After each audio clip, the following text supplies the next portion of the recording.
The first light of dawn in Red Rock Pass did not arrive gently. It was a sharp, clean thing, slicing over the jagged peaks of the Chiricahua Mountains and spilling across the high desert floor like watered-down blood. The air, still cool from the night, carried the scent of dust, creosote, and the promise of heat. Inside a small, clapboard building fronting the town's main thoroughfare, Eliza McKenna was already moving. The sign above her door, painted in neat, steady letters, read E. McKenna, seamstress and photographic arts. She worked with an economy of motion that spoke of long practice. First, she stoked the embers in her small cast-iron stove, adding just enough wood to bring a kettle to a low simmer. The smell of coffee grounds hitting hot water soon followed, a rich, dark aroma that was her personal flag of truce against the morning. While the coffee brewed, she organized her workspace. On one side of the room stood the tools of her primary trade bolts of sturdy denim and soft calico, spools of thread in a rainbow of practical colors, and the gleaming black and gold of her treadle sewing machine. On the other side, shrouded beneath a heavy black cloth, was her second passion, a large wooden box camera on a heavy tripod, its brass lens aimed at a painted backdrop of a serene mountain landscape that did not exist anywhere near Red Rock Pass. Beside it was a small, carefully arranged collection of glass plates, chemical bottles, and trays. A miner named Hank, his face a roadmap of dust and sun, was her first customer. He held out a canvas shirt with a tear clean through the shoulder. "Morning. Eliza. Had a bit of a disagreement with a rock slide yesterday." Eliza took the shirt, her fingers assessing the damage. "Looks like the rock slide won. Hank, coffee's on the stove. Help yourself while I see if this is a repair or a resurrection." Her voice was low and carried a dry humor that most men in town found either baffling or deeply charming. Hank grunted his thanks and poured a cup of the steaming black liquid. Eliza sat at her machine, her foot setting a steady rhythm on the treadle. The needle danced, stitching the torn fabric back into a semblance of wholeness. She worked not just with skill, but with a quiet pride. This small shop, the scent of coffee, the hum of the machine, it was all hers. Bought and paid for with the inheritance her late husband had left. A sum earned by disappearing into a silver mine one morning and never coming out. The town had expected her to pack up or marry again. She had done neither. She was just handing the mended shirt back to Hank when the sound began, a low rumble that grew into the rhythmic thunder of shod hooves on hard-packed earth. Eliza and Hank moved to the doorway. A thick plume of dust rolled down the street. At its head, a man whose authority was as plain as the star pinned to his vest. Marshal Jed Crow rode tall in the saddle, his face set in a permanent scowl, his eyes sweeping over the town as if looking for an insult. Behind him, his deputies herded a group of weary-looking men and a single supply wagon. Crow reined his horse to a halt in the center of town, a self-appointed stage. Shopkeepers and miners emerged from their doorways, drawn by the commotion. "Listen up." Crow's voice was a gravelly roar that cut through the morning quiet. "Found the Cates Brothers supply wagon 10 miles out. Busted up. The Cates boys are gone. It was an Apache raiding party. Took the guns, took the food, and left nothing but wreckage." A murmur rippled through the small crowd. Fear, old and familiar, tightened faces. Anger followed close behind. It was always the Apache. Every misfortune, from a dry well to a spooked horse, was laid at their feet. Eliza felt a familiar knot of unease in her stomach. It was too neat, too simple. Her gaze drifted from Crow's righteous scowl to the wagon itself. It looked less like the victim of a raid and more like it had simply tipped over. One of the crates, its lid splintered, had slid partially off. From this angle, she could see something stenciled on its side, a symbol half obscured by dirt. An impulse, sharp and sudden, seized her. She moved back into her shop, her expression unhurried. "Hank, do me a favor. Stand right there in the doorway. Look interested." "What for?" "I need a subject to practice my lighting. she said, her voice smooth as butter. She was already behind the big wooden camera, pulling the dark cloth over her head. To anyone watching, she was just the town's eccentric photographer, fussing with her equipment, under the cloth, in the upside-down world of the ground glass. She adjusted the focus. She bypassed Hank entirely. The brass lens moved, infinitesimally, until it found the wagon, the splintered crate, the stenciled mark. It was a circle with a diagonal line through it, the unmistakable brand of Silas Pike's railroad and lumber operation. Pike's company was buying up land all over the territory, and his methods weren't always gentle. She slid a prepared wet plate into the camera, uncapped the lens, and counted the seconds in her head. The world holding its breath with her, she capped it, removed the plate, and disappeared into the tiny dark room she had built in a back corner. The chemical smell, sharp and clean, filled her nostrils. As the image slowly materialized on the glass, a ghost in silver and black, she saw it clearly, the Pike emblem. It made no sense. Why would a railroad supply crate be on a prospector's wagon supposedly attacked by Apaches? The photograph was streaked, imperfect, the details slightly blurred at the edges.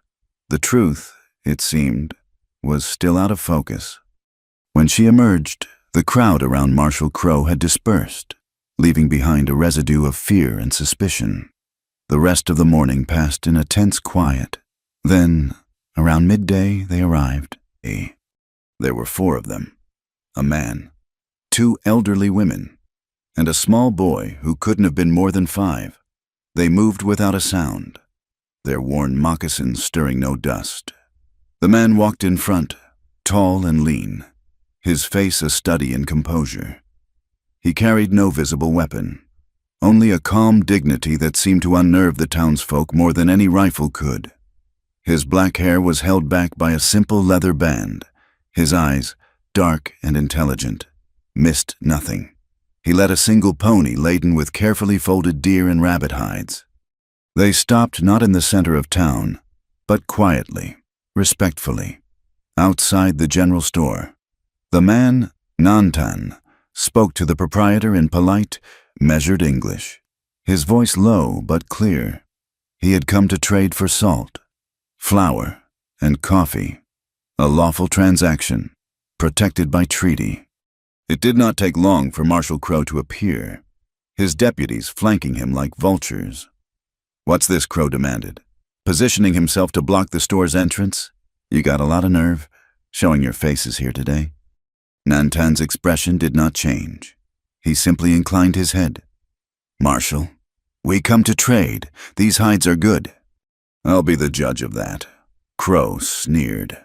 He hooked a thumb toward the 2 old women, who stood with unshakable poise, their face in networks of fine lines that spoke of seasons and sorrows.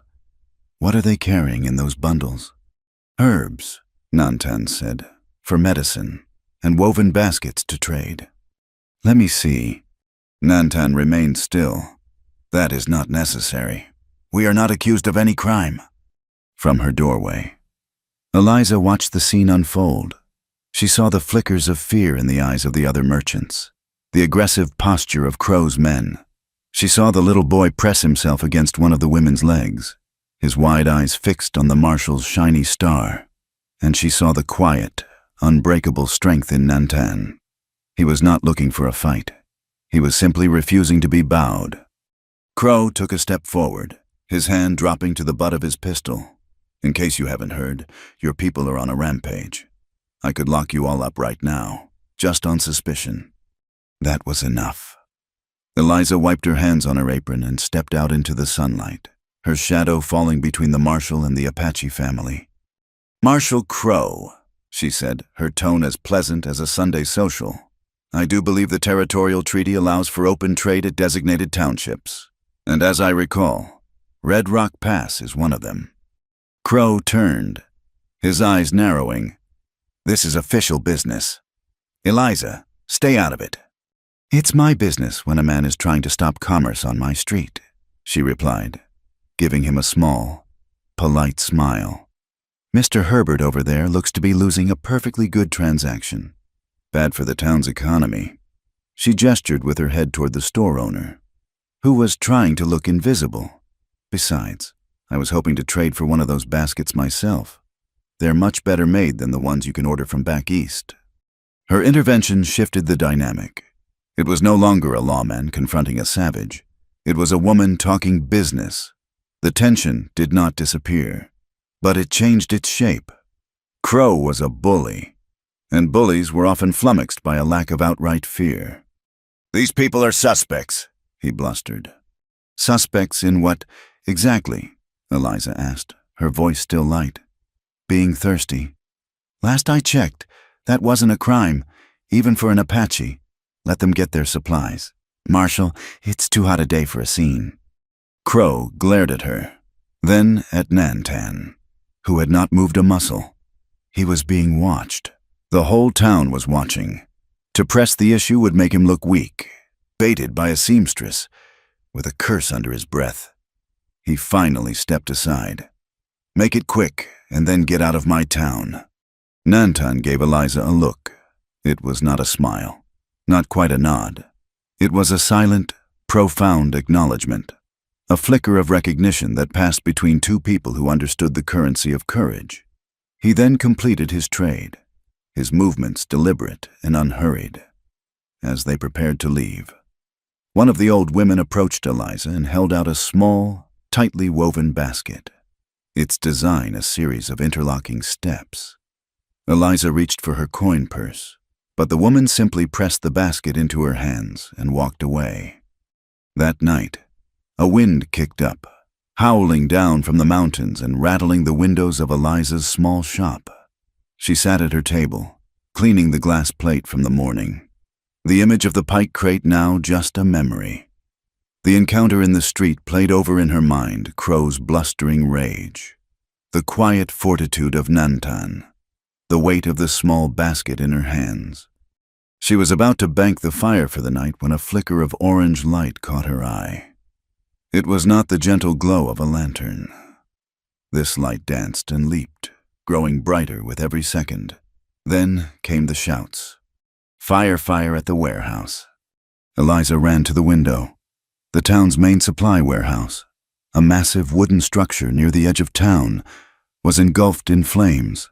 The fire climbed the walls, roaring into the night sky, painting the underside of the wind-whipped clouds a terrifying, furious red.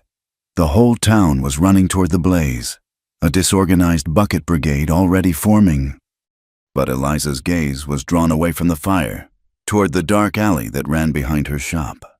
A figure burst from the shadows, running hard, not toward the fire, but away from it. It was a silhouette, a man, his movements frantic.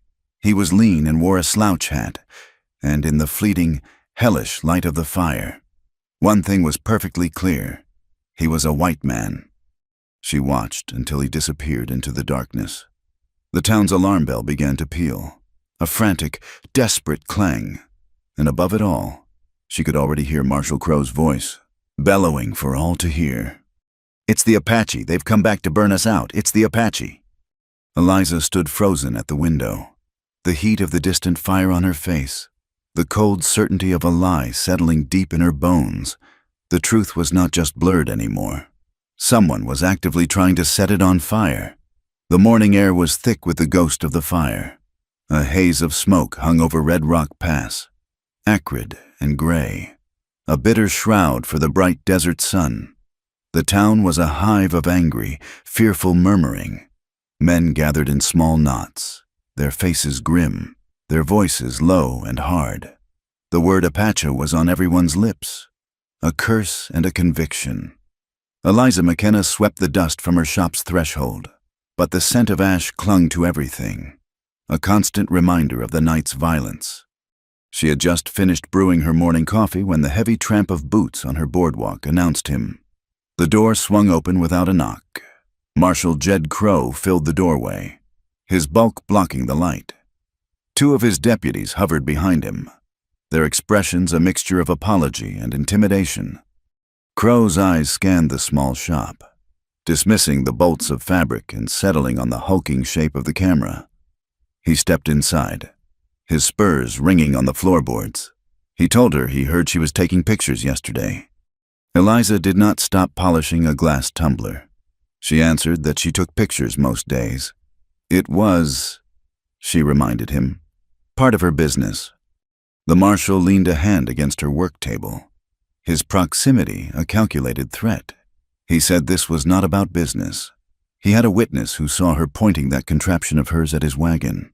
He wanted the plate. A cold knot tightened in Eliza's stomach, but her hands remained steady. She set the tumbler down and met his gaze. She replied that there was not much to see. The plate was ruined, the light was poor, and all the commotion had shaken the tripod. It was a blurry mess. She had already wiped it clean to reuse the glass. It was expensive. After all, Crow's eyes narrowed. He did not believe her. He said he would be the judge of that. He demanded she show it to him. Eliza feigned a sigh of exasperation, the weary shopkeeper dealing with a difficult customer. She walked to a small wooden crate where she kept her spoiled plates and materials for recycling. She shuffled through a few pieces of glass before pulling one out. It was streaked with the ghostly, distorted shapes of a failed landscape portrait she had attempted weeks ago. You could just make out the shape of a wagon wheel. A happy accident. She held it up to the light. She told him there it was, as she said, a blurry mess. Not good for anything. The marshal snatched the plate from her hand. Holding it close to his face, he grunted in frustration. The image was useless. He had no eye for the photographic arts. All he saw was a smear. He shoved the plate back at her, nearly making her drop it. He warned her that if he found out she was holding back, it would go badly for her. He was building a case, and he would not have some woman with a toy camera getting in his way. He turned and stormed out, his deputies trailing in his wake. Eliza waited until their footsteps had faded completely. Her heart was hammering against her ribs. She took a slow, deep breath to steady herself. Then she walked to the other side of the room, to a large bolt of dark blue denim. She reached deep into the roll, her fingers finding the small, oilcloth packet she had hidden there. Inside was the real plate, the one with the blurry, but still identifiable, emblem of Silas Pike's company. The truth was safe, for now. But for the first time since her husband's death, Eliza felt a profound and chilling fear. She was alone, and she had made a powerful enemy. The day bled into a long, tense afternoon. Business was non-existent. The townsfolk were too consumed by the fire and the fear to think about mending shirts. As twilight began to paint the mountains in shades of purple and orange, Eliza decided to close her shop early. She bolted the front door and was tidying her counter when she heard a noise from the alley that ran along the side of her building. It was the sound of a crate being kicked over, followed by a low chuckle. She grabbed a heavy iron poker from beside the stove. Holding it tight, she moved to the back door and peered through its small window. Two men were waiting in the shadows. They were rough-looking, men she recognized as part of the crew Silas Pike had brought in for the railroad. They were not lawmen. They were something else. One of them called out to her. He said they knew she was in there. Pike wanted to talk to her. He thought she might have something that belonged to him. Eliza's blood ran cold. She told them to go away. She had nothing for them. The other man laughed. He said they could do this the easy way or the hard way. He suggested she open the door. She backed away from the door, her mind racing. The front was bolted. The back was blocked. There were no other exits. The poker suddenly felt flimsy and useless in her hands. She was trapped. A heavy shoulder slammed against the back door. The wood groaned in protest. Another slam, and the frame splintered. They were coming in. Then, from the deeper shadows at the far end of the alley, a third figure emerged. He moved with a liquid grace that was utterly silent. It was Nantan. He did not shout or make a grand entrance. One moment the alley was empty of hope. The next, he was simply there. Pike's men turned, surprised. One of them demanded to know who he was. Nantan did not answer with words. He closed the distance between them in 2 long strides. The first man swung a clumsy fist. Nantan swayed under it, his own hand a blur of motion as he struck the man hard in the stomach. The man folded with a wheezing gasp. The second thug was more cautious. He pulled a long, wicked-looking knife. The blade glinted in the fading light. He lunged, stabbing at Nantan's chest. Nantan moved like a cat, turning his body so the blade only sliced through the fabric of his cotton shirt, grazing the skin of his side. The man's momentum carried him forward, off balance. Nantan used the man's own weight against him, seizing his wrist and twisting. There was a sharp crack of bone and a scream of pain. The knife clattered to the ground. The man stumbled back, clutching his broken arm. His companion, having gotten his wind back, took one look at Nantan's cold, focused eyes and the ruin of his friend's arm, and decided he had urgent business elsewhere. He scrambled to his feet and fled down the alley, his friend crying out in pain as he followed. Silence descended, broken only by the ragged sound of Eliza's breathing. She lowered the poker, her knuckles white. Nantan stood over the dropped knife for a moment before kicking it into the darkness. He turned to look at her through the splintered doorway. His face was impassive, but his eyes were asking a question. "Are you all right?" She nodded, unable to speak. She noticed then the long, clean tear in his shirt and the thin line of red welling up on the skin beneath. She stepped outside, her fear replaced by a sudden, overwhelming sense of purpose.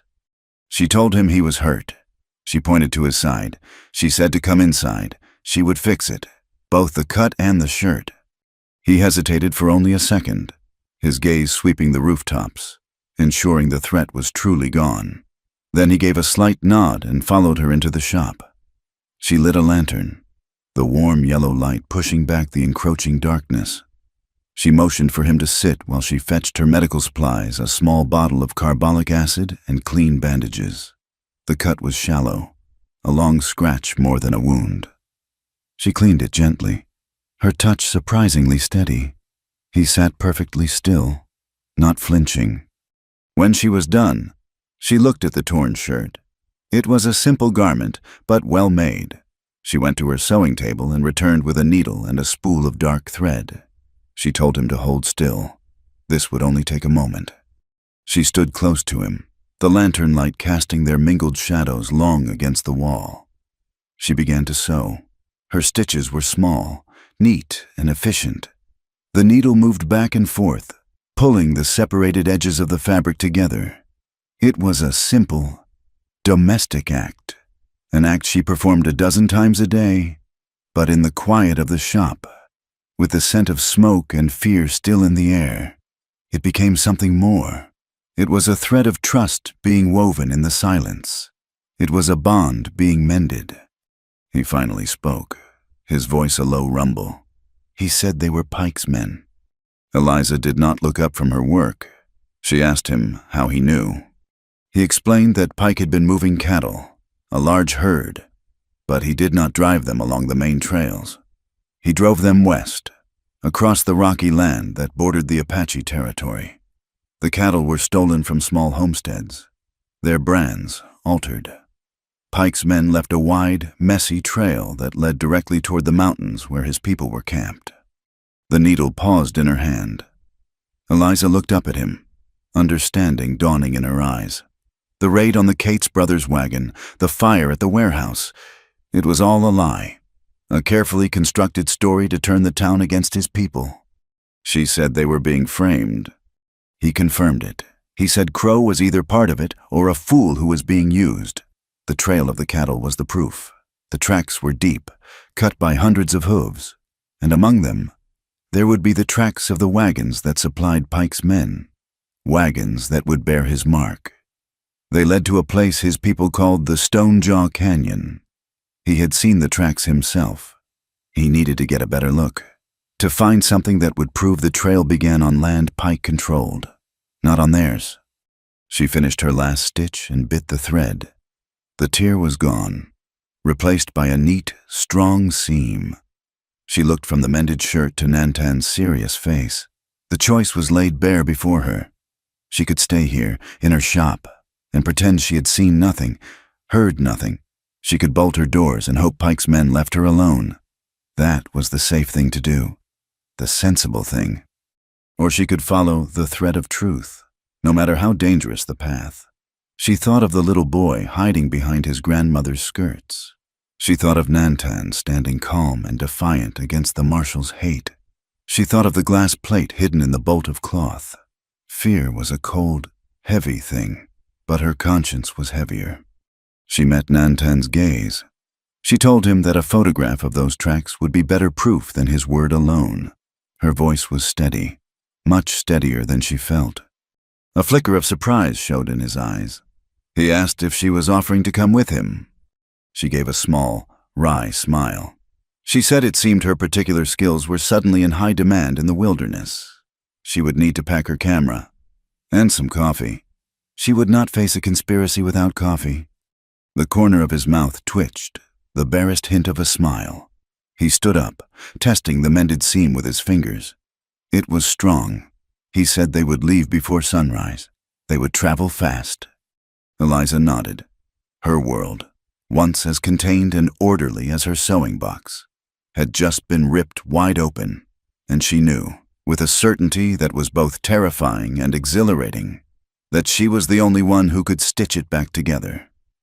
They left Red Rock Pass under the cover of a moonless sky, two shadows moving against the deeper shadows of the landscape. Eliza had packed her photographic equipment with painstaking care, wrapping each glass plate and bottle of chemicals in thick cloth. The entire kit was heavy and awkward. Loaded onto a pack mule that seemed to resent the task, she rode a sturdy mare, feeling the unfamiliar rhythm of the horse beneath her. Nantan led the way on foot, his stride long and effortless, a stark contrast to the mule's grudging plod. The town, with its simmering anger and false accusations, fell away behind them. The world opened up into a vast, silent expanse of rock and sand. As the first hint of dawn touched the eastern sky, the desert revealed its true character. It was not empty, as she had always imagined, but full of a fierce, tenacious life. Tall, spiky yucca plants stood like sentinels, their pale flowers ghostly in the pre-dawn light. Gnarled mesquite trees clung to the dry earth. Eliza, a woman who measured her world in inches of fabric and ounces of chemicals, found herself humbled by the sheer scale of it all. Nantan was as much a part of this landscape as the rocks themselves. He navigated through a maze of dry washes, or arroyos, with an instinct that felt like magic. He pointed out the tracks of a coyote, the distant silhouette of a hawk circling on a thermal. He spoke little, but when he did, it was to share a piece of essential knowledge. He showed her how to find water, not in a flowing stream, but by digging at the base of a certain type of willow in a sandy wash until the ground grew dark and damp, yielding a few precious, cool mouthfuls. Later that day, as the sun beat down with a merciless intensity, he stopped beside a cluster of large rocks. He taught her how to build a fire with no smoke, using dry, dead wood from the heart of a fallen cactus, and arranging it in a small pit so the heat was focused and the flame was nearly invisible. They boiled water for coffee in her small tin pot, and the familiar, bitter aroma in that wild, alien place was a comfort so profound it almost brought tears to her eyes. She watched him, her artist's eye taking in the details, the way he moved without wasted motion, the deep focus in his dark eyes as he worked, the quiet respect he showed for the land that sustained him. He was not fighting the desert. He was in conversation with it. He was a man who knew his place in the world, a certainty Eliza found she envied. In the late afternoon, the sky turned a strange, bruised yellow. The wind picked up, carrying a fine grit that stung their eyes and coated their tongues.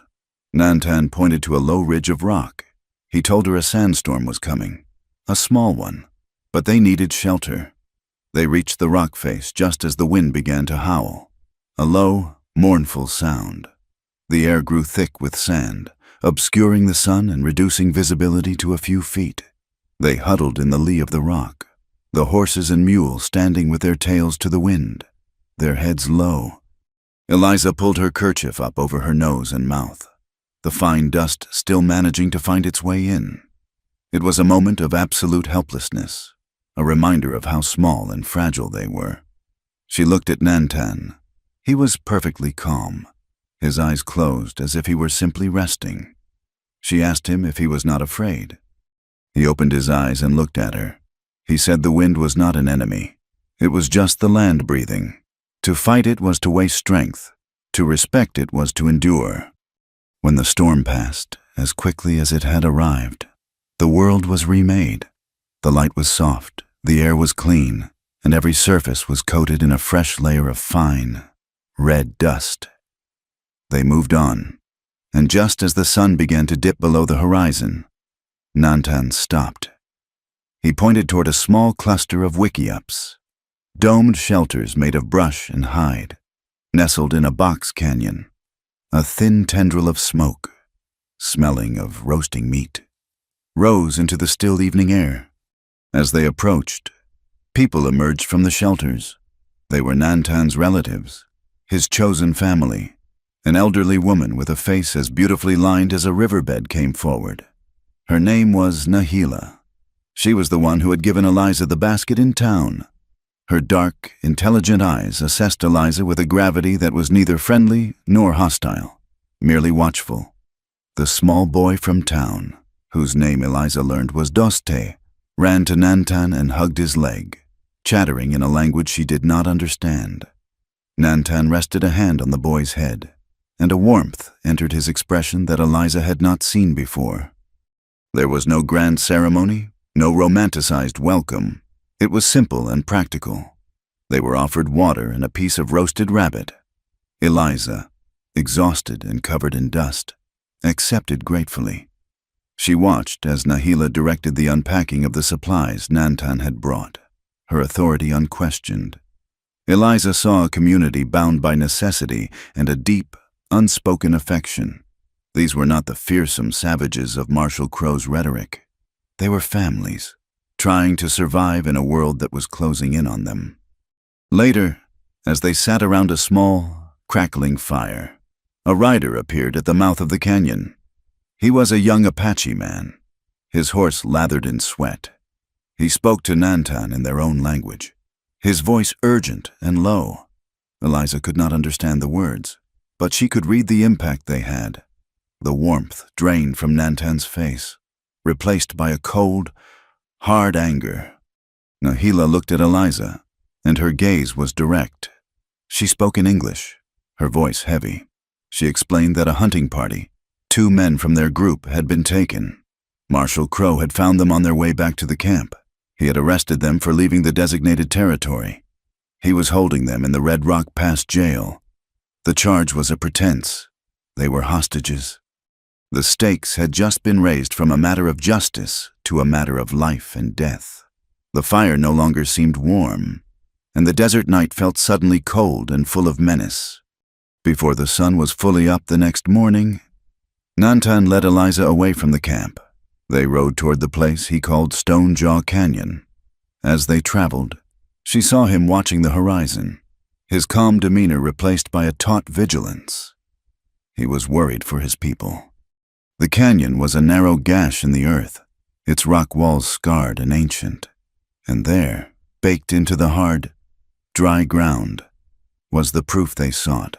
The trail was wide and churned up, the tracks of hundreds of cattle mixed with the deep, unmistakable ruts of heavy wagon wheels. It was just as Nantan had described. Eliza got to work. Setting up the heavy camera on the uneven ground was a challenge.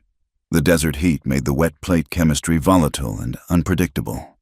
She had to work quickly, her head under the dark cloth, the world turned upside down and backward on the ground glass. The air was stifling and smelled of ether and collodion. Nantan stood guard, his gaze constantly scanning the canyon rims. She focused the lens, first on a wide view of the churned-up trail, then on a specific, clear set of tracks. A deep wagon rut ran alongside a nearly perfect impression of a horseshoe, and on the horseshoe, just as she had hoped, was a small, raised circle with a diagonal line through it. Silas Pike's mark. She prepared a plate, her hands moving with a focused intensity. This was her weapon. This was her testimony. She slid the plate into the camera, took a deep breath, and uncapped the lens. The light of the desert poured in, burning the truth onto the fragile glass. As she was packing the plate holder away, Nantan suddenly stiffened. He gave a low whistle and motioned for her to be still. Eliza froze, her heart leaping into her throat. On the ridge above them, a rider sat on his horse, silhouetted against the bright morning sky. He was watching them. Eliza's first thought was that it was one of Pike's thugs, come to finish the job from the alley. But this man just sat there. He was too far away to see his face clearly, but he was young. She could tell that much. He wore the gear of a hired gunman, but he did not draw his weapon. He simply watched them, a solitary, uncertain figure. She saw him look from her, a woman alone with a strange box, to the camp in the distance, from which a thin wisp of morning smoke was now visible. She could almost feel his hesitation, a wavering in the air itself. This was not the simple job he had signed up for. He had been hired to push around some savages, not to be part of a war against women and children. The young man, Luke Mercer, lingered for a moment longer, a seed of doubt planted in the hard soil of his conscience. Then, with a slight shake of his head, he turned his horse and rode away.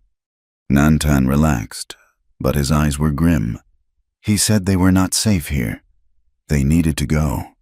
Eliza carefully packed the exposed plate, her most precious possession. It was their only hope. She looked at the small, clear pool of water they had found earlier that morning, collected in a hollow in a rock, a rare and beautiful gift from the desert. Hope, she thought, was just like that water, precious, rare, and easily lost, and they would have to guard it with their lives. The photograph was a fragile, heavy promise in Eliza's hands, but Nantan knew it was not enough. A picture of a track in the dirt could be argued away, dismissed as a coincidence or a fabrication by a town that wanted to believe in a simpler, more convenient enemy. They had proof of the method, but not the motive. To expose the whole lie, they needed to show the people of Red Rock Pass why Silas Pike would go to such lengths. Nantan explained this as they rested the horses in the shade of a tall rock formation. He said Pike's ambition was like a railroad itself, a straight, unbending line that would cut through anything in its path, be it a mountain or a people. The railroad was the motive. His true destination was not some distant city, but the vast timber and rich minerals on the land his people had called home for generations. They needed proof of that destination. Their new target was a temporary supply depot Pike had built alongside the advancing line of track. A few miles from the canyon, it was a raw, ugly scar on the landscape, a collection of canvas tents in a single large, windowless wooden warehouse.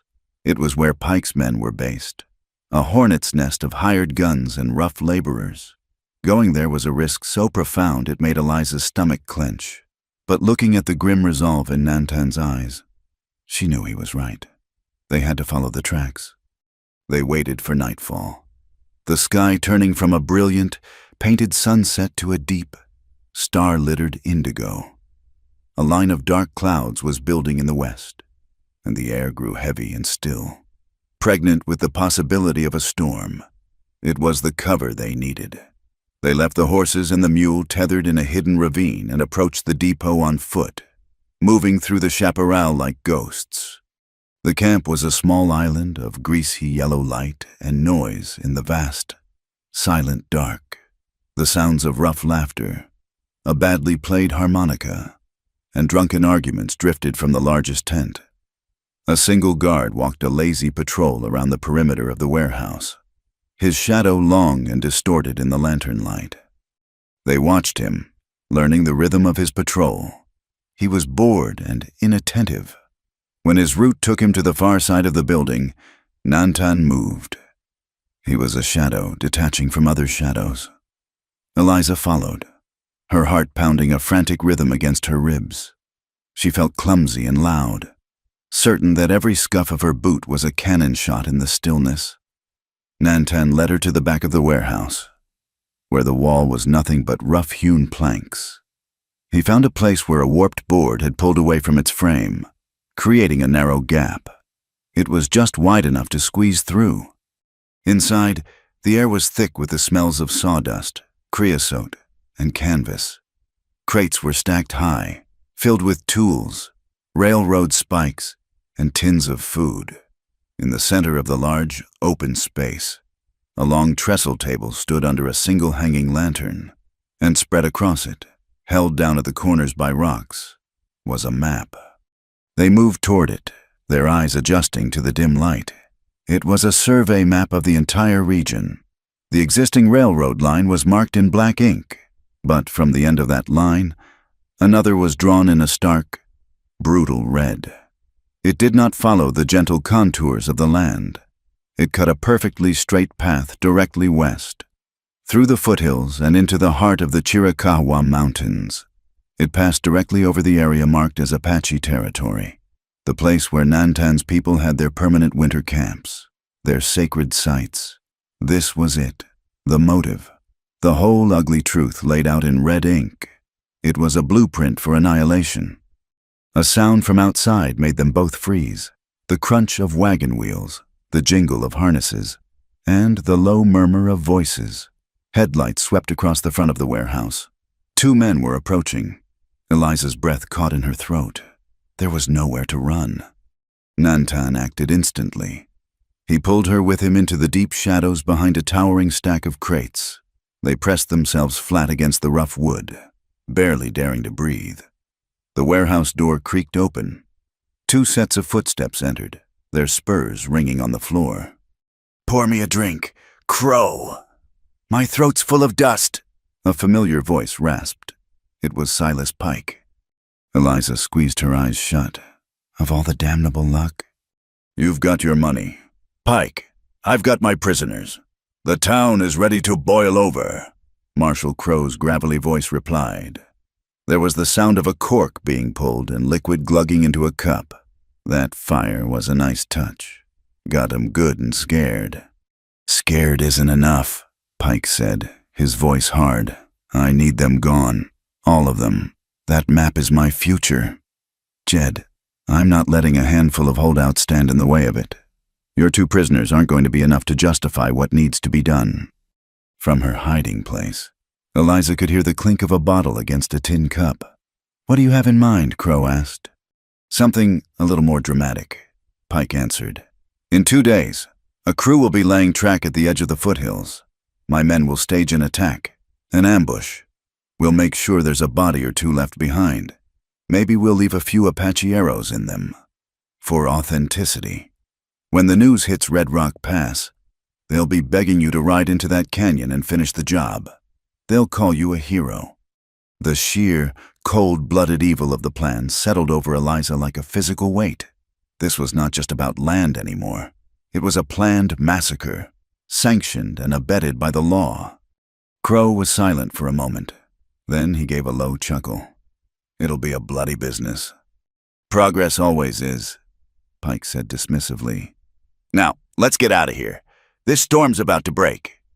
They heard the men finish their drinks and walk toward the door. The door creaked shut behind them, and the sound of their wagon pulling away faded into the night. Eliza and Nantan remained frozen in the shadows for a long moment, the monstrous reality of what they had just heard hanging in the air between them. The first fat drops of rain began to fall, drumming on the warehouse roof. The wind picked up, whistling through the cracks in the walls. They had to move, and they had to move now. They slipped back out through the warped plank, the rain coming down harder now, cold and sharp. The guard, eager to get out of the storm, had taken shelter on the front porch of the main tent. The darkness and the noise of the growing storm gave them the cover they needed to get away from the depot. They ran, hunched low against the wind, the rain plastering their clothes to their skin. Lightning split the sky, and in the brief, brilliant flash, Eliza saw Nantan's face, a mask of grim fury.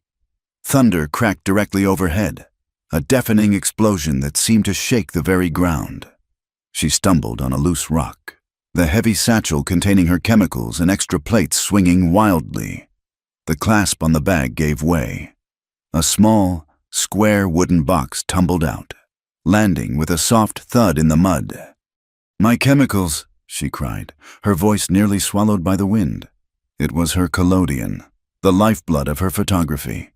Without it, the exposed plate in her other bag was just a piece of glass. She turned to go back, but Nantan grabbed her arm. "No, it is too dangerous."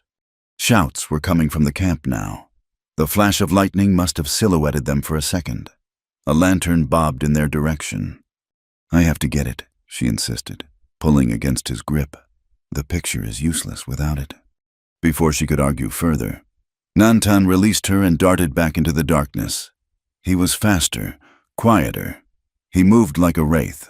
She saw him bend down, scoop up the small box, then a rifle shot cracked through the night, the flash of orange powder sharp against the rain. Nantan grunted, a sharp exhalation of pain, and stumbled. For a horrifying second, Eliza thought he had been seriously hit, but he recovered his balance and ran back to her, shoving the precious box into her hands. "Go," he ordered, his voice strained. "Now." They ran, scrambling through the rocks and scrub, the shouts and the rain and the thunder all mingling into a terrifying chaos behind them. They did not stop until they reached the relative safety of a deep, rocky overhang. Collapsing into its shelter, gasping for breath, the rain fell in a solid, gray curtain, masking them from the world. Eliza fumbled with the lantern, her cold, trembling fingers barely able to strike a match. In the flickering light, she saw that Nantan was leaning heavily against the rock wall. His left sleeve was soaked, and the water running down his arm was not just rain. It was dark with blood. "You are shot," she whispered, her voice shaking. He looked down at his arm as if surprised to see the wound. He told her it was just a graze. The bullet had passed through the fleshy part of his upper arm. Painful, but not serious. His stoicism did nothing to calm the fear that was churning inside her. She felt a wave of guilt so powerful it almost buckled her knees. He had been shot because of her box of chemicals. "Here," she said, her voice taking on a practical, almost harsh tone to cover her terror. "Let me see. Sit down before you fall down." She helped him to the ground, her hands on his shoulders. He was solid and warm, even through his wet clothes. She supported his weight as he eased himself down, his back against the rock. The brief, necessary contact sent a strange jolt through her. It was the first time she had touched him with such intimacy, an intimacy born not of affection, but of sheer, desperate necessity. She tore a strip of cloth from her petticoat and began to clean the wound as best she could in the dim light. Her hands were surprisingly gentle, her movements efficient. "You seem to have a habit of getting your clothes torn when I'm around," she said, her voice a little too bright. "I am going to have to start charging you for repairs." He looked at her, and in the lantern light she could see the lines of pain etched around his eyes. A faint smile touched his lips. "The shirt. I can pay for," he said, his voice low. "The arm might be more expensive." His attempt at humor, so close to her own, broke through her fear. They were here, in the dark, with a storm raging around them and killers hunting them. And they were making quiet, foolish jokes. A bubble of hysterical laughter rose in her throat, and she choked it back. She finished bandaging his arm, pulling the knot tight. They were alive. They were together, and they knew the whole, terrible truth. The knowledge was a burden, but it was also a weapon. And as they sat in silence, listening to the rain, Eliza knew they would see this through to the end, no matter what the cost. Returning to Red Rock Pass was like walking back into a fever dream. The town felt smaller, tighter, the spaces between the buildings charged with a nervous energy. Sour smoke and suspicion hung in the air, a scent far more poisonous than the ash from the burned-out warehouse. They entered not from the main road, but from the back ways and alleys they had used to escape, slipping through the pre-dawn gloom like fugitives, which Eliza supposed they now were. Nantan's arm, stiff and sore beneath its bandage, was a constant, throbbing reminder of the price of their discovery. They separated at the edge of town. Nantan melted into the shadows of the livery stable, promising to watch, to wait. Eliza, pulling her bonnet low to hide her face, walked the last few yards to her shop alone. The street was deserted, the town still sleeping off its troubled night. She let herself in, the familiar scent of coffee and cloth, a strange comfort in a world that had become utterly unfamiliar. Her first priority was the evidence, the 2 exposed glass plates, one of the pike emblem on the wagon, the other of the tracks in Stonejaw Canyon were their only weapons. They were fragile, irreplaceable. She could not risk Crow finding them. Her eyes fell on the cast-iron stove. It was the heart of her small home, a source of warmth and sustenance. Now, it would be a vault. It was cold, its fire long dead. She carefully swept the gray, feathery ashes to one side, creating a hollow in the center of the firebox. She wrapped each plate in multiple layers of oilcloth, creating a waterproof, light-proof bundle. With the reverence of a priestess handling a sacred relic, she placed the bundle into the hollow and gently covered it with the ashes, smoothing the surface until it looked undisturbed. The truth was now buried in the cold heart of her home, hidden beneath the remnants of old fires, waiting for the spark that would bring it to light. She had just finished and was brewing a pot of coffee, her hands shaking so badly she spilled half the grounds. When the knock came, it was not a knock.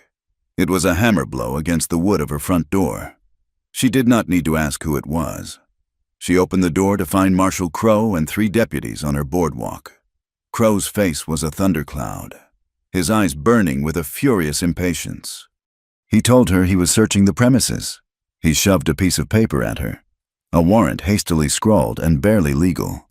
He said he had reason to believe she was conspiring with fugitives and withholding evidence pertinent to a federal investigation. He did not wait for her permission. He and his men pushed past her, their boots muddying her clean floor. The search was not a search. It was a violation.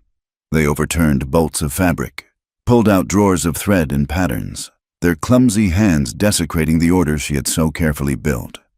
One of the deputies, a young man with apologetic eyes, started toward her photographic equipment. Crow barked at him to leave it. He said that box was the only honest thing in the room. What he was looking for was smaller. Eliza stood by the counter, her arms crossed, her expression a carefully constructed mask of indignant outrage. Inside, she was a hollow, ringing bell of fear. She watched them, forcing herself to remain still, to not let her gaze stray for even a second toward the stove. Crow himself went to her living quarters in the back, a small room separated by a curtain. She heard him overturning her mattress, rummaging through her small chest of drawers. He was looking for the photographic plates. He knew she had lied. He emerged moments later, his face livid. He had found nothing. He strode up to her, his large frame crowding her, his breath smelling of stale whiskey. He told her he did not know what her game was, but it was over. He said the Apache she was protecting were murderers and arsonists, and by helping them, she was no better. As if summoned by his words, a commotion began to build outside. Shouts, angry and sharp, echoed down the street. Crow's head snapped toward the sound. A grim smile touched his lips. He told her it looked like her friend had been found. He stormed out of the shop, his deputies at his heels. Eliza ran to the window, her heart seizing with dread. In the center of the street, a crowd had formed. It was a mob, a single beast with many mouths, and at its center was Nantan. He stood alone, surrounded. He had been trying to make his way to the edge of town, but someone had spotted him. Now, they pressed in on him, their faces twisted with fear and a rage that had been stoked and fed by Crow's lies. They shouted at him, calling him a savage, a killer. Nantan stood perfectly still, not in surrender, but in a display of profound, unshakable composure. His hands were open at his sides. His gaze was not defiant, but steady, meeting the hatred of the crowd with a quiet dignity that seemed only to infuriate them further. He did not speak, did not react. He was a rock, and the angry tide of the town was breaking against him. Crow and his men moved to the edge of the circle, making no move to intervene, allowing the anger to build, to crest. One of the miners, a large man emboldened by the crowd, shoved Nantan hard. Nantan stumbled but did not fall. The mob surged forward, their raw emotion on the verge of exploding into violence. Then, a new voice cut through the noise, old and cracked but carrying the authority of years. "That's enough." The crowd parted. An old prospector named Harlan pushed his way through. He was a man as weathered as the mountains themselves, his back bent from years of swinging a pickaxe. He walked directly to the front of the mob and stood between them and Nantan, his small, wiry frame a surprising bulwark. Crow shouted at him to get out of the way. Harlan ignored him. He turned his head and spat a stream of tobacco juice into the dust. He looked at the faces in the crowd, men he had known for years. He told them they were a pack of fools. He said he had been prospecting in these mountains before most of them were born. He told a story of a time, 10 years past, when his mule had died and his canteen had run dry. He was certain he was going to die out there. He was found by 2 Apache hunters. They could have left him. They could have taken his gear. Instead, they gave him water from their own pouches and shared their dried meat. They had guided him back to the trail. He owed his life to this man's people. He would not stand by and watch a mob of scared children tear a man apart who had done nothing. A murmur of uncertainty rippled through the crowd. Harlan's story was a crack in their unified rage. He was one of them, a voice they knew and, for the most part, respected. It was the opening Eliza needed. She took a deep breath, walked out of her shop, and pushed her way through the stunned crowd until she was standing beside Harlan. All eyes turned to her. She felt the weight of their suspicion, their fear. Her voice, when she spoke, was shockingly clear and steady. She told them that Harlan was right. They were being fools. They were being lied to. She pointed a trembling but determined finger at the marshal. She declared that the fire at the warehouse was not set by the Apache. The Cates brothers' wagon was not raided by the Apache. It was all a lie, a story fabricated to turn them against innocent people. Crow's face went purple with rage.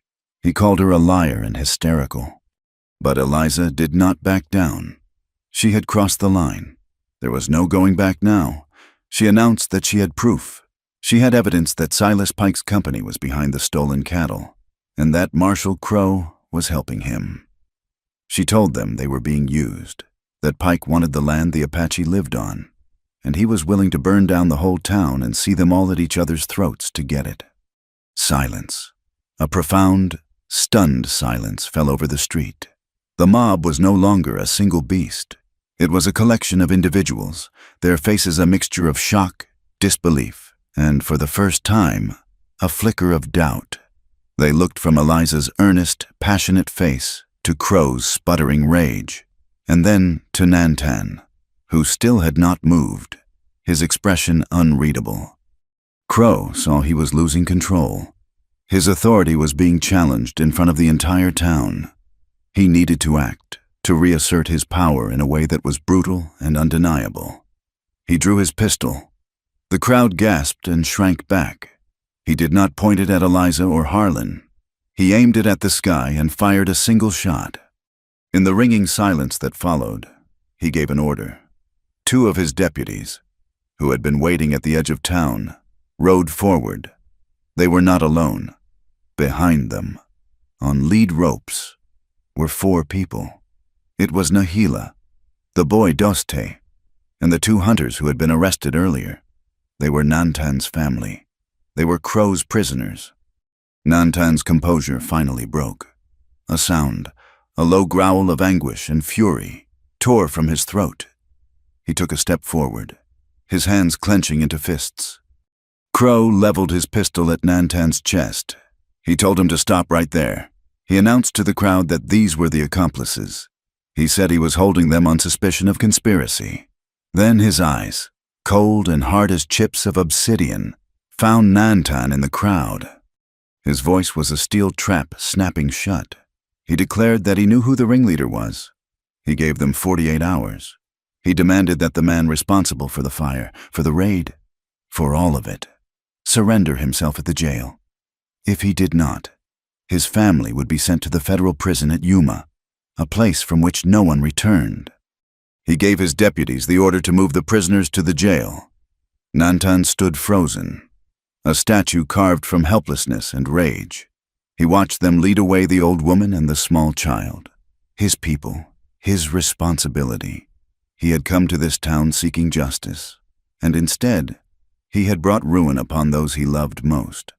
The crowd melted away, no longer angry, but confused and afraid, leaving Eliza and Nantan standing alone in the street, the marshal's ultimatum hanging between them like a hangman's noose. The 48 hours had begun to tick away. Escape was not a plan. It was a desperate, scrambling flight, with Crow's ultimatum echoing in the streets and Pike's men now openly hunting for them. Red Rock Pass had become a cage. Harlan, the old prospector, proved to be their salvation. Under the cover of that first terrifying night, he led them out of town through a network of old mining tunnels he knew like the back of his own hand. Tunnels that burrowed under the town and emerged into a dark, anonymous arroyo miles away. He had also, with the foresight of a man long accustomed to trouble, secured their horses and the pack mule carrying Eliza's precious equipment. Before leaving them, he pressed a heavy sack of dried meat and cornmeal into Eliza's hands. He told them to stay alive. It was the only way to win. They rode hard for the rest of the night, pushing deeper into the jagged, broken country of the Dragoon Mountains. The land was a fortress of rock and shadow, a place where a person could disappear. The silence of the wilderness was a welcome relief from the angry hum of the town, but it was a silence thick with its own dangers. Every gust of wind sounded like the hoofbeats of a posse. Every shadow seemed to hold the shape of a man with a rifle. Nantan's wound, which had begun to heal, had reopened during their escape. The bandage was soaked through, and Eliza could see the feverish glint in his eyes. He pushed on, his jaw set, but by the second evening, she knew he could not go much further. They found a shallow, hidden canyon, a narrow slit between towering walls of red rock, where a trickle of water from a recent rain still dripped down the stone, feeding a patch of green grass. It was a place of profound peace, a sanctuary. They made a small, smokeless fire. Eliza helped Nantan ease himself down, his back against a smooth, sun-warmed boulder. The sleeve of his shirt was stiff with dried blood. She knew she had to clean and redress the wound properly, or the fever would take him. "This is becoming a ridiculous habit," she said, her voice softer than she intended. She took the hem of his sleeve and tried to tear it, but the cotton was thick and strong. Frustrated, she moved to the tear near his shoulder, the one he had gotten from the knife in the alley, the one she had so neatly mended. She hooked her fingers into the seam and pulled. The threads she had so carefully sewn gave way with a sharp, ripping sound. She tore a long, clean strip from the body of the shirt. Nantan flinched, not from pain, but from the sound, the startling intimacy of the act. He let out a sharp breath, a sound that was half gasp, half pained laugh. His voice was a low, rough whisper, laced with a weary, incredulous humor. She ripped his shirt. He breathed, shaking his head slightly as if in disbelief. Then his dark eyes met hers, and in their depths, she saw a raw, unguarded mixture of pain, exhaustion, and something else, something warm and startling that made her own breath catch. He gasped again, a ragged sound. "Hell," he said, his voice dropping even lower, thick with an emotion she could not name. "You'll make me lose my mind." Before she could process the words, before she could answer, he leaned forward, a slow, deliberate movement born of fever and a desperate need for contact. He buried his face in the curve of her neck and the wild tangle of her hair, his breath hot against her skin. It was not a kiss, not a caress. It was an act of surrender. It was the collapsing of a wall that had been held up for too long by pride and pain. He was not a stoic warrior in that moment, but a man, wounded and hunted, seeking a moment of shelter from the storm that raged both outside and within him. His whole body trembled against hers. A fine, sharp shudder of tension finally released. Eliza froze for a heartbeat, every nerve in her body alight. Then, her own walls, the ones she had so carefully constructed around her heart after her husband's death, began to crumble. She did not pull away. She did not move. She simply allowed it, her hand coming up to rest gently on the back of his head, her fingers tangling in his long, black hair. They stayed like that for a long moment, two fugitives clinging to each other in the vast, indifferent wilderness. The only sounds were the soft whisper of the wind through the canyon, the slow drip of water on rock, and the unsteady beating of their own hearts. It was a promise, unspoken but deeply felt, a promise to survive. When he finally pulled back, the space between them felt charged, different. The fever still burned in his eyes, but the hard, guarded look was gone, replaced by a weary vulnerability. The shared moment had stripped away all pretense. She cleaned his wound with the last of her carbolic acid and water from the spring, her touch gentle and sure. As she worked, they began to talk, their voices low in the gathering twilight.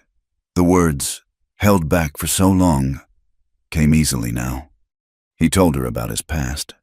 He had not always been at odds with the white men. For a time, years ago, he had worked as a scout for the army.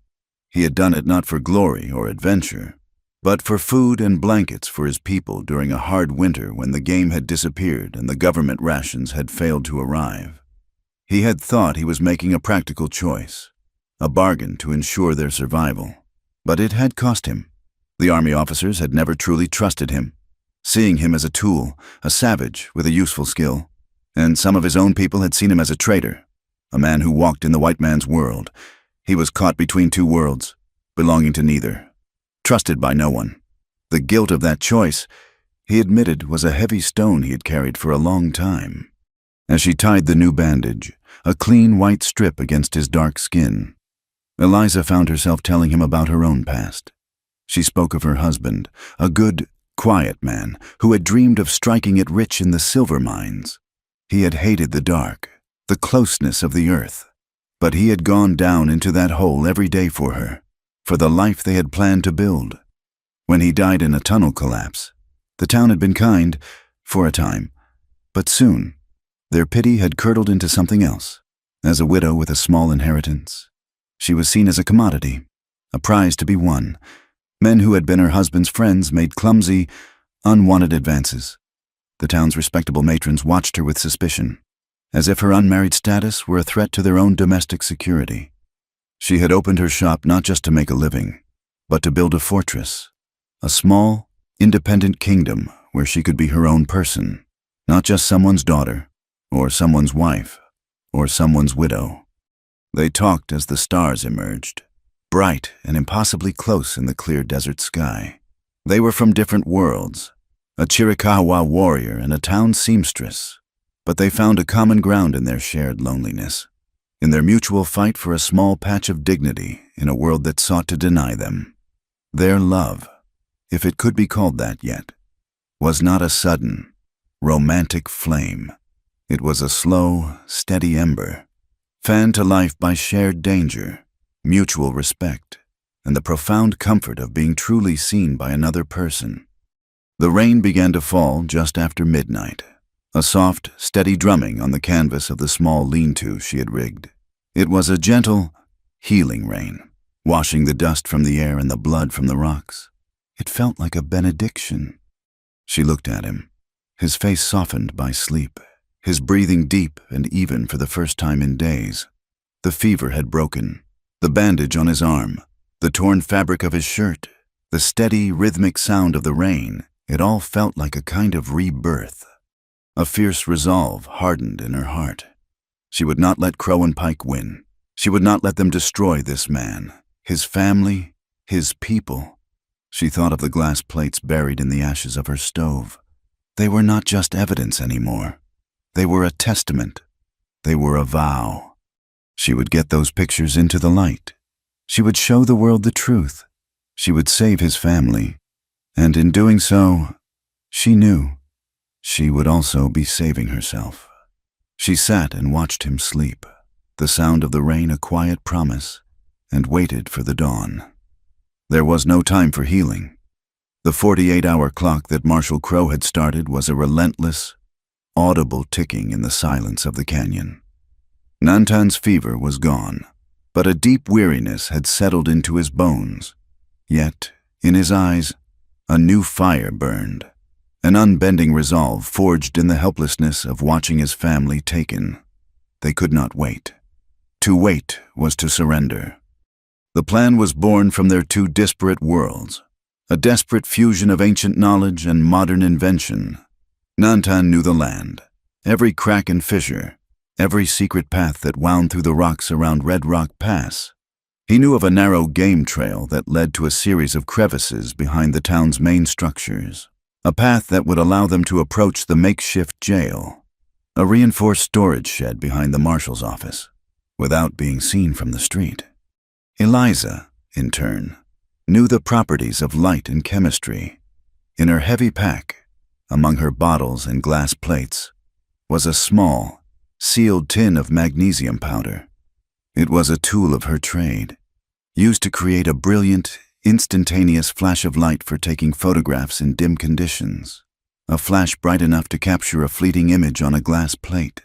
A flash bright enough, she reasoned, to blind a man for a few crucial seconds. She explained it to him in a low, urgent voice, her hands sketching their movements in the dirt. She would prepare a trough of the powder with a fuse. At his signal, she would ignite it. The flash would disorient the guards posted outside the shed.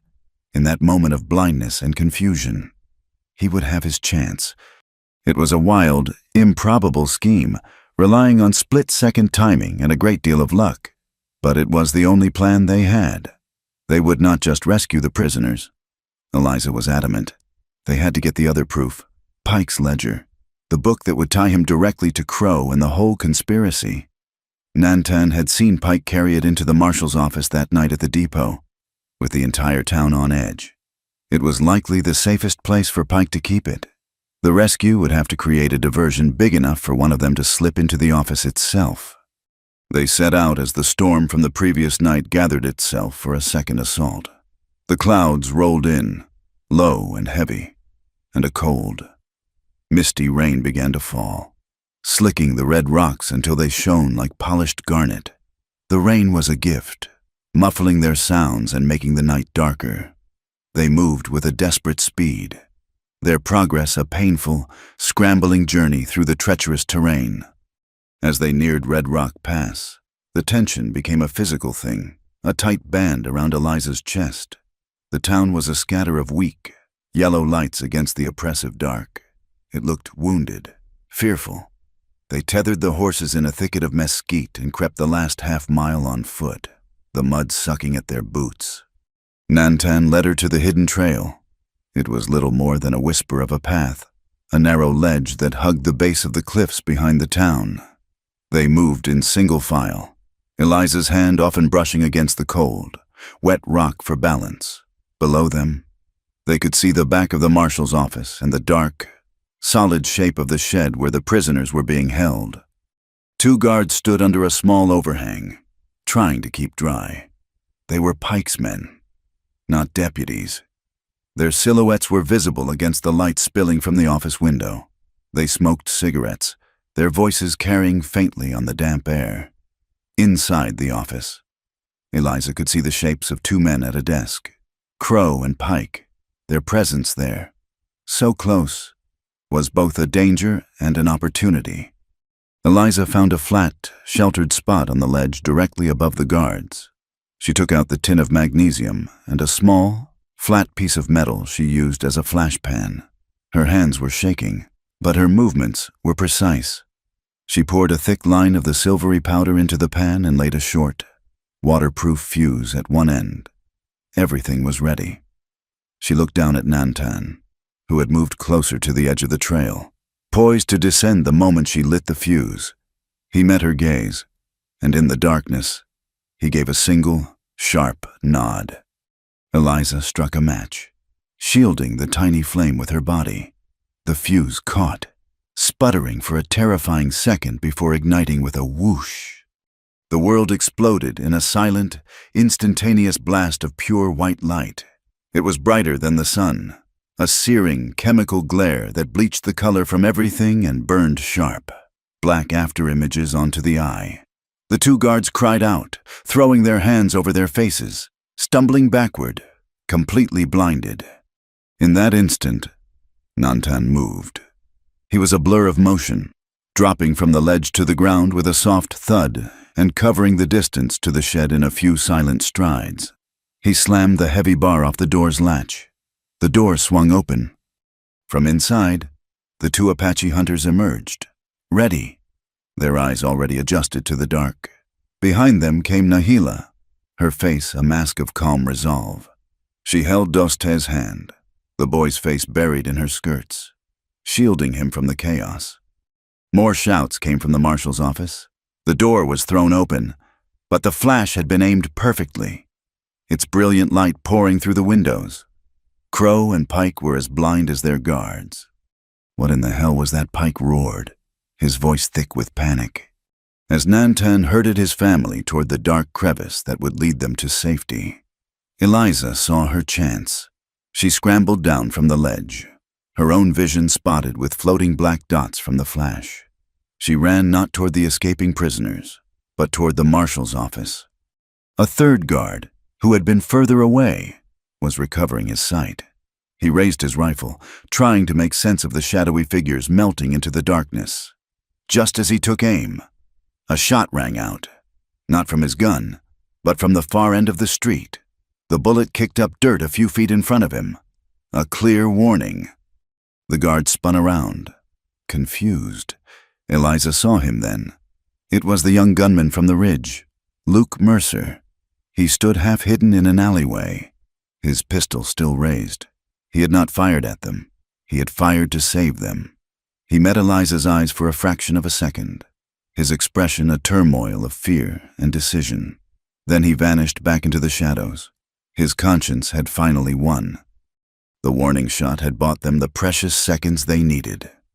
Eliza slipped through the open door of the marshal's office. Crow and Pike were still rubbing their eyes, cursing and yelling.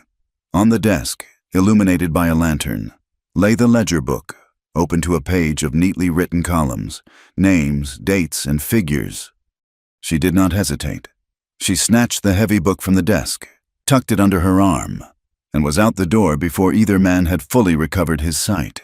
She ran, her lungs burning, following the path Nantan had taken.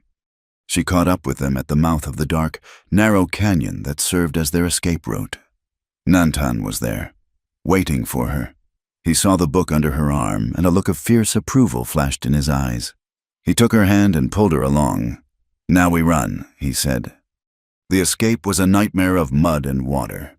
The rain was coming down in sheets now, turning the dry arroyos into churning, brown rivers. They scrambled over rocks and through thick brush, Nahila and the men moving with a speed and certainty that amazed Eliza. They were being pursued. Rifle shots echoed behind them, the bullets whining off the rocks. They reached a wide, shallow wash just as a wall of water, a flash flood born from the storm in the mountains above, came roaring down its center. They were cut off. For a moment, despair seized Eliza. They were trapped. But Nantan, reading the land even in the chaotic darkness, pointed upstream. There was a place, he said, where the canyon walls narrowed, a place they could cross. They raced along the edge of the flood, the roar of the water a constant, terrifying thunder. They reached the narrows and scrambled across, leaping from boulder to boulder, the muddy water swirling around their ankles. They were safe. For the moment, their pursuers were stranded on the other side. They did not stop moving until just before dawn. Nantan led them to a hidden cave he knew of, its entrance masked by a curtain of willows. The inside of the cave was a startling, brilliant white. The walls were made of pure gypsum, smooth and pale, reflecting the light from Eliza's lantern until the entire space glowed with a soft, ethereal light. They collapsed on the dry floor, soaked, muddy, and utterly exhausted, but they were all alive, and they were free. Nantan's family was safe, and in Eliza's hands, wrapped in a piece of oilcloth to protect it from the rain, was the ledger, the final piece of the puzzle. Eliza looked at the smooth, white walls of the cave. They were a blank canvas. She opened her pack and began to carefully unpack her chemicals and her precious, exposed glass plates. Here, in this secret, glowing heart of the earth, she would bring the truth to light. The gypsum cave had been their dark room, their sanctuary, and their war room, working by the soft, reflected glow of a single lantern.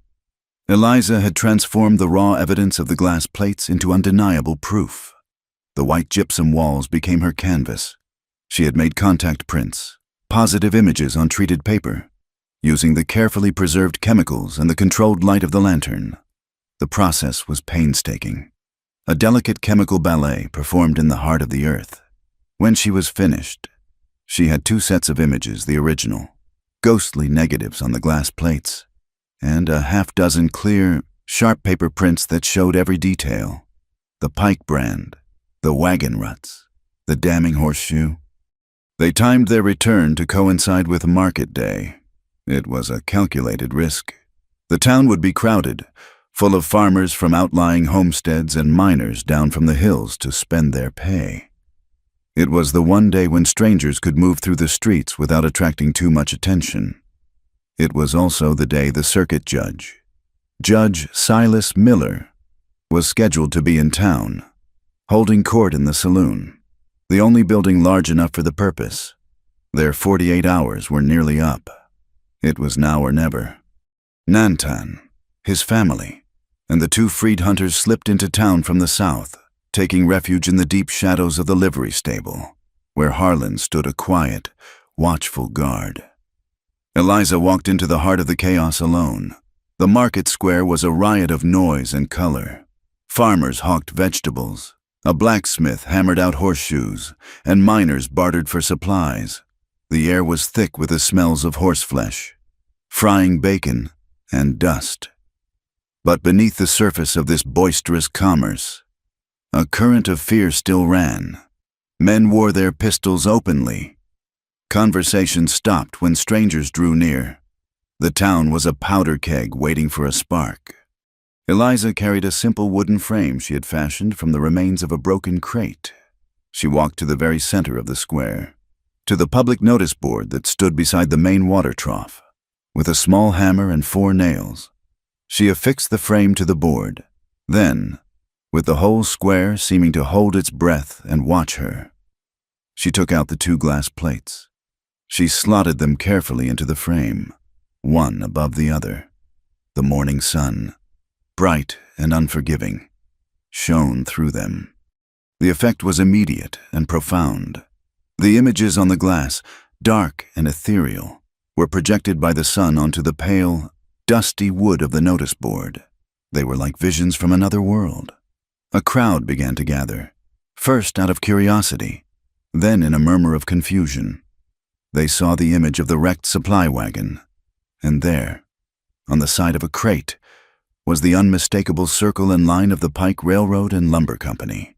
They saw the second image, a close view of a patch of earth, showing the deep rut of a wagon wheel and the print of a horseshoe. And on that horseshoe, clear as day, was the same circular brand. "What is this?" Eliza Hank the miner asked, his voice a low rumble. "It is the truth," she said, her voice clear and carrying over the murmuring crowd. "That is Silas Pike's brand on a crate from the wagon the Apache were accused of raiding.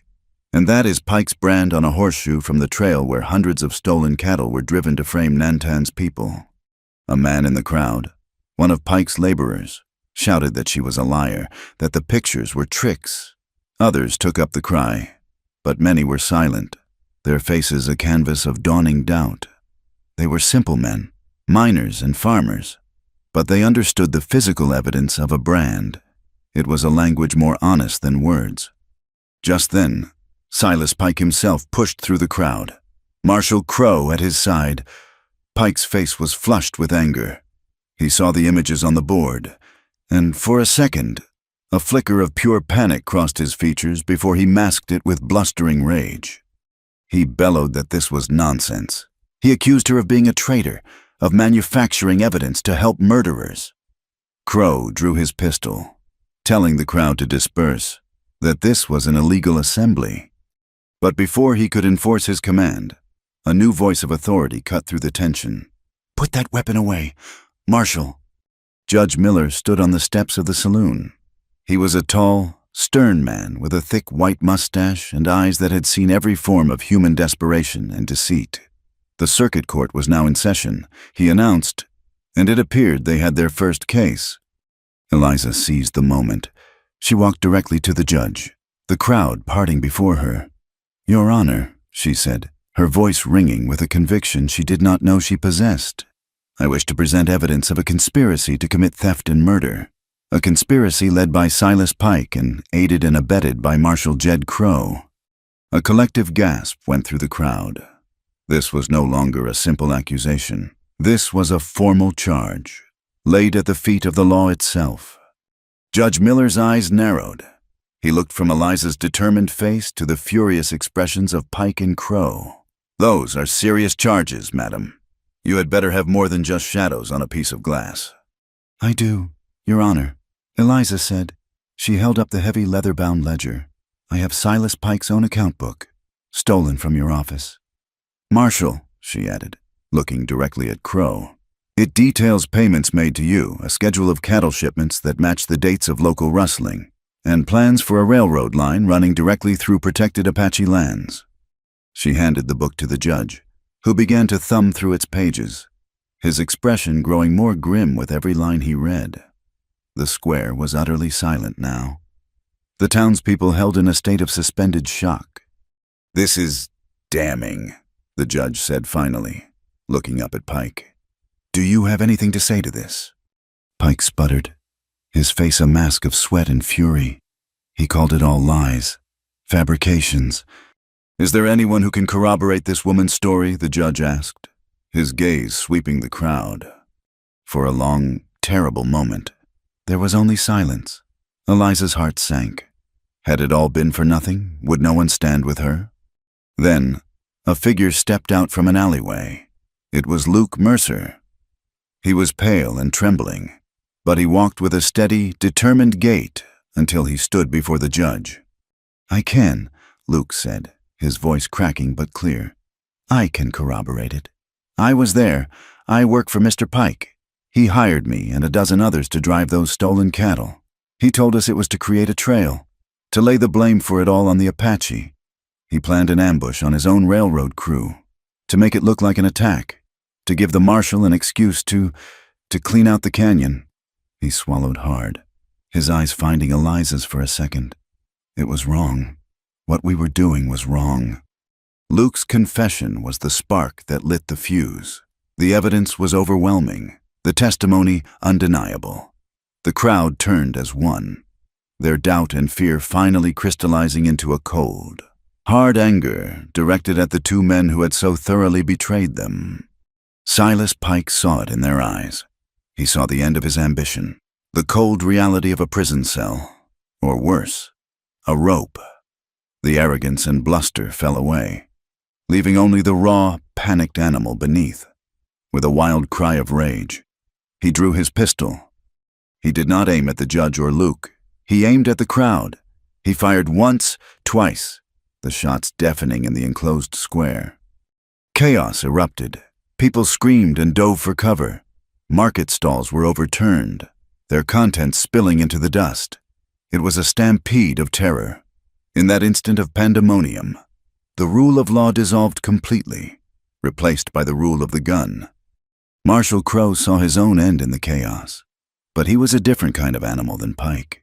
He was a cornered rat, cunning and vicious. He saw one last, desperate chance.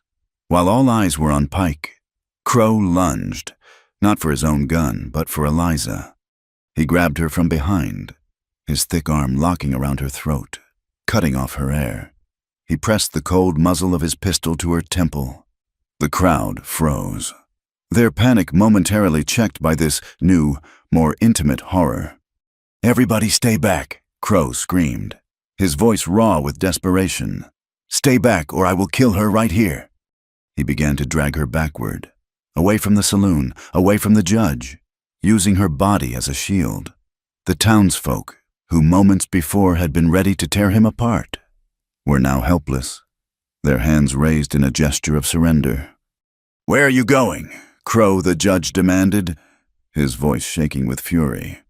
"Out of this town," Crow yelled back, his eyes wild. He was dragging Eliza toward the steep, rocky path that led up the bluff on the north side of town, a place the locals called Horseshoe Bluff. Anyone follows, and she is dead. From the deep shadows of the livery stable, Nantan watched, his entire being a single, taut chord of agony and rage. He saw the woman he cared for being used as a shield, a pawn in a coward's last move. He could not act. A single shot from him, even if it found its mark, could startle Crow's trigger finger. He was helpless, forced to watch as the man who had imprisoned his family now dragged the woman who had saved them toward the high, lonely cliffs. The legal battle was over. The battle of bullets and blood had just begun. The climb up Horseshoe Bluff was a brutal, scraping ascent. Marshal Jed Crow dragged Eliza with him, his arm a band of iron across her throat, the barrel of his pistol a cold, round period against her temple. Each step was a battle. Loose scree slid under their feet, and the wind, funneling down from the high peaks, tore at them, trying to peel them from the mountainside. Eliza did not fight him in a way that would make him tighten his grip. Instead, she made herself a dead weight, stumbling, forcing him to haul her, to expend his strength, to slow their progress. Her mind, however, was not a dead weight. It was racing, searching for a flaw, an opening, a single moment of opportunity. Below them, the chaos in the town square had muted into a distant, confused roar. She could not see Nantan. She could not see anyone but the terrified faces of her neighbors. Frozen in place by the marshal's desperate act, she was on her own. The air grew thinner, colder, as they neared the summit. The path narrowed until it was a mere ledge, a lip of rock overlooking a sheer drop of several hundred feet. Finally, they reached the top. It was not a peak, but a flat, wind-swept promontory of rock, shaped like its namesake. The wind was a physical force here, a constant, shrieking pressure that pushed them toward the edge. Crow shoved her forward until her boots were inches from the precipice. The world fell away before her, a dizzying panorama of the town, the desert, and the distant, hazy mountains. Crow was breathing in ragged, gulping breaths, his face slick with sweat despite the cold wind. His eyes were wild, the eyes of a man who had not only lost a gamble but had overturned the entire table in a fit of rage. He spun her around to face him, his back to the drop, using the open sky as his shield. He was shouting over the wind, his voice raw. He proclaimed that they did not understand. He had brought order to this town. He had made it safe. He was the law. The words were a mad litany, the final testament of a man whose authority had crumbled to dust. Eliza's heart was a wild bird beating against her ribs, but she forced her voice to be steady. She had to keep him talking. She had to keep him focused on her. She looked him directly in the eye, the wind whipping strands of her hair across her face. She said aloud that the law was supposed to be about justice. His law seemed to have a spelling error. She told him. It looked a lot more like greed. The words, small and sharp, cut through his frantic self-justification. His face contorted, the madness in his eyes sharpening into pure, focused hatred. He raised the pistol, pressing it so hard against her skin that she knew his finger was tightening on the trigger. This was it, the final second. Then, a sound. It was not from the town below or the wind beside them. It came from the canyon itself, from the labyrinth of rocks and crevices that surrounded the bluff. It was a high, piercing cry, the call of a hunting hawk, but deeper, more resonant. A sound that seemed to come from the very stones. It struck the far wall of the canyon and bounced back, an echo that sounded like a second cry from a different direction. Crow flinched. His head snapped toward the source of the sound, his gunman's instincts overriding his rage. Who was there? Who was flanking him? That single, reflexive glance was the only opening Eliza would get. As his head turned, another movement caught his eye. Closer, more immediate. From a fissure in the rock face not 10 yards away, figures were emerging. It was Nahila, her face a mask of grim determination. Behind her were the two hunters, their hands empty but their movements swift and sure. They did not rush him. They simply appeared, spreading out, creating a line, cutting off any possible retreat along the bluff. They were creating a path for her. Eliza did not wait. She drove her elbow backward with all her strength, aiming for the soft part of his stomach. The blow landed, and Crow grunted, his grip loosening for a fraction of a second. It was enough. She twisted, ducking under his arm, breaking free. She scrambled away from him, toward Nahila, her feet slipping on the loose stones. Crow roared in fury and turned, raising his pistol to fire at her retreating back. But a shadow detached itself from the rocks near the trail. It was Nantan. He moved with a devastating speed, closing the distance while Crow was still focused on Eliza. He did not make a sound. The fight on the cliff edge was not a thing of grace or skill. It was a brutal, desperate struggle for survival. Nantan's objective was not to kill, but to disarm. He slammed into Crow, his shoulder driving into the marshal's side. The pistol flew from Crow's hand, skittering across the rock and disappearing over the edge. Now it was just two men, their bodies straining against each other, feet shuffling for purchase on the narrow ledge. The wind howled around them. A third combatant in the fray. Crow was bigger, heavier, his strength born of brute force and desperation. Nantan was quicker, his movements more economical, using Crow's own momentum against him. They were a tangle of limbs, grunting with effort, their struggle a stark, elemental drama against the vast, empty sky. Down in the town square, the chaos had found a new focus. Silas Pike, his face a mask of disbelief, tried to flee into the crowd, but his path was blocked by Luke Mercer. The young gunman held his pistol steady, though his hands trembled. Pike laughed, a harsh, ugly sound. He told the boy to get out of his way. He said he was just a hired hand. Luke shook his head. He said it was over. He had to make it right. Pike lunged, trying to knock the gun aside, but other hands joined the fray. Hank the miner grabbed one of Pike's arms. Harlan, the old prospector, caught the other. The people of the town, who had been a terrified, scattered mob only moments before, now acted as one. They converged on Pike, their collective courage finally ignited. They stripped the gun from his hand, and someone produced a coil of rope. Within moments, Silas Pike, the man who had played them all for fools, was bound and helpless on the ground. His face pressed into the dust he had been so eager to claim. Luke Mercer stood over him, the pistol hanging limply at his side, the fight over. High above, on the bluff, the struggle reached its climax. Crow, in a final, desperate surge of adrenaline, shoved Nantan backward, breaking his grip.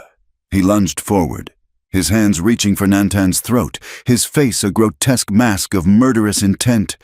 It was an act of pure, blind aggression. A step too far. His feet, seeking purchase for his forward lunge, found only the loose, crumbling shale at the very edge of the precipice. He had misjudged the distance by inches. There was a moment of perfect, horrible stillness as his own momentum carried him past the point of no return. His eyes widened, his rage replaced by a sudden, stark terror. He did not scream, he simply fell. He did not plummet into the abyss. The bluff did not drop away in a perfect sheer. Its side was a steep, treacherous slope of sand and loose rock. Crow hit this slope and tumbled, a clumsy, ragdoll figure rolling and sliding down the long, steep incline, his fall broken by scrub brush and outcroppings of rock. He came to a rest far below, a crumpled, unmoving heap on a wide sandbar at the base of the cliff. He was alive, but broken, defeated not by a hero, but by the weight of his own violence. Nantan stood at the edge, his chest heaving, the wind tearing at his torn shirt. He watched the still form below for a long moment. Eliza came to his side, her hand finding his arm. Below them, the town was coming back to life. People were emerging from their hiding places, their faces turned upward toward the bluff. They had seen it all. The wind began to die down, its fury spent. The high, keening shriek softened to a low, mournful sigh. The echo of Nantan's call, the call that had started it all, seemed to linger in the air, a whisper of conscience that had finally been answered. The aftermath on Horseshoe Bluff was not triumphant. It was stark and quiet. The wind died down as if in deference to the gravity of the moment, leaving a ringing silence broken only by the distant, confused sounds from the town below. Nantan stood at the precipice, his chest rising and falling, the adrenaline of the fight slowly draining away, leaving a profound weariness in its place. Eliza moved to his side, her presence a silent anchor in the vast, empty sky. Together, they looked down at the crumpled form of Jed Crow, a broken man at the bottom of the cliff he had chosen as his last stand. The descent was slow and methodical. By the time they reached the town, Judge Miller had restored a semblance of order.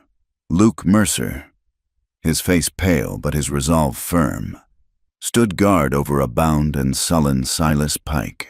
A small party of men, led by Harlan, had already made their way to the base of the bluff and were carrying the marshal up on a makeshift stretcher.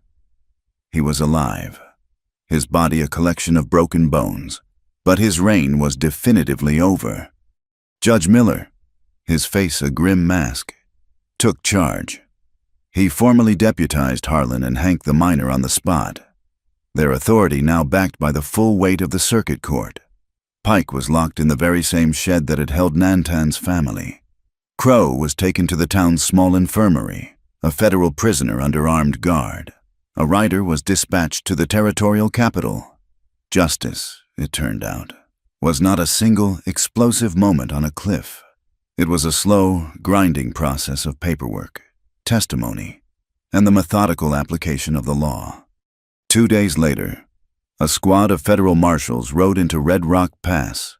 They were quiet, professional men who listened intently to Judge Miller, reviewed Eliza's photographs and Pike's ledger, and took sworn statements from Eliza, Nantan, and Luke Mercer. They loaded Crow and Pike into a caged prison wagon, and without ceremony, rode out of town, leaving behind a community grappling with the raw, gaping wound of their betrayal. The resolution of the land dispute was, like the justice that had preceded it, a thing of frustrating, realistic compromise. Judge Miller, citing the overwhelming evidence of Pike's conspiracy, issued a temporary injunction, placing the Apache lands under the protection of the court until the federal government could conduct a formal review. It was not a permanent victory. It did not return what had been lost, but it was a reprieve. It was a space to breathe. It was hope. In the days that followed, a new quiet settled over the town. It was not the tense, fearful silence of before, but a somber quiet of reflection and mourning. 2 men had died in the chaos of Pike's desperate final act. A farmer caught in the crossfire and one of Pike's own hired guns. A young man no older than Luke. A funeral was held on the small hill behind the church. Nearly the entire town attended, their faces a mixture of grief and shame. Nantan and his family stood at a respectful distance, their presence a silent acknowledgement of the shared loss. Eliza was there with her camera, but she did not photograph the graves. At the request of the farmer's widow, she took a formal portrait of the surviving family, the children scrubbed and solemn, the woman's face etched with a grief too deep for tears. Eliza worked with a gentle reverence, her purpose no longer to expose a crime, but to preserve a memory, to capture the dignity of those who remained.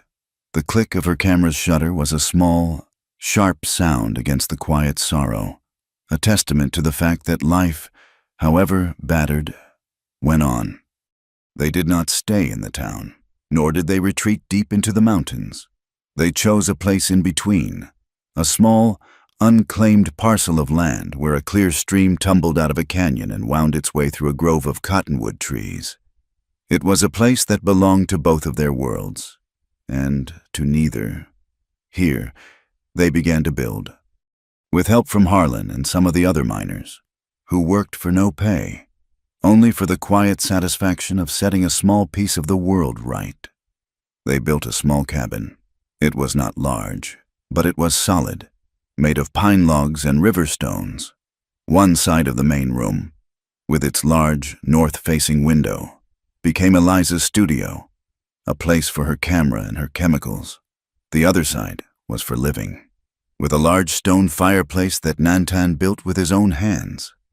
Nahila and the other women from Nantan's family came often.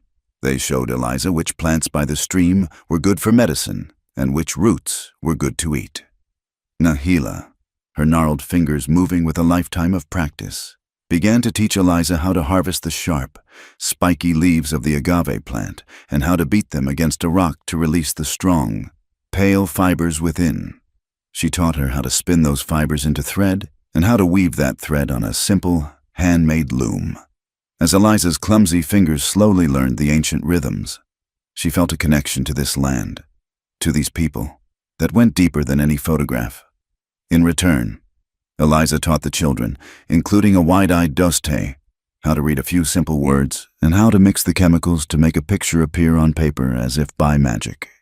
They were building more than a house. They were weaving a new life, a small, sturdy fabric made from the threads of their two different existences. One evening, as the last of the season's rains fell in a soft, misty drizzle outside, they sat before the crackling fire. The cabin was filled with the scent of wood smoke and the rich, dark aroma of brewing coffee. Eliza was mending a tear in one of Nantan's spare shirts, her needle moving in a steady, comforting rhythm. Nantan had been watching her, his expression quiet and thoughtful. He got up and went to the small wooden chest where he kept his few belongings. He returned with a folded piece of cloth. He laid it gently on the table in front of her. It was the shirt, the one she had mended in her shop, the one she had ripped in the canyon. The seams, one neat and precise, the other more hurried and rough, were a map of their journey. He placed his hand over hers, stilling the movement of her needle. His voice was low and steady, as clear and calm as the stream outside their door. "I do not need a new shirt," he said, his dark eyes holding hers. "I only need the one who knew how to sew me whole." It was not a question, but a statement of fact, a declaration as solid and real as the stone of the fireplace behind them. Eliza felt tears well in her eyes, tears not of sorrow, but of a joy so profound it was almost painful. She set aside her sewing and her hand found his, their fingers lacing together, a perfect, seamless fit. The dawn broke, soft and gray. The light filtered through the gentle, persistent rain. A thin curl of smoke rose from their chimney into the clean, washed air. Inside, the fire crackled, and the smell of coffee was a warm, welcoming promise. Eliza handed Nantan a steaming mug, a small, teasing smile playing on her lips. "You had better be careful," she said, her voice laced with a gentle, loving humor. "Do not make me rip your shirt again." A low laugh rumbled in his chest. He set his mug down and drew her close, his arms circling her waist. He did not answer with words. Instead, he simply buried his face in her hair. In the warm, familiar curve of her neck. The gesture was the same as it had been in the canyon, born of desperation and fever. But now, it was different. It was not a surrender to pain, but a surrender to peace. It was not shelter from a storm, but the profound, quiet comfort of home. A home they had chosen, a home they had built, together. Thank you for listening to our story. Please let us know in the comments where you are listening from so we can all connect. And be sure to subscribe to our channel Wild West Tales, like this video, and press the hype button to help this story reach more people.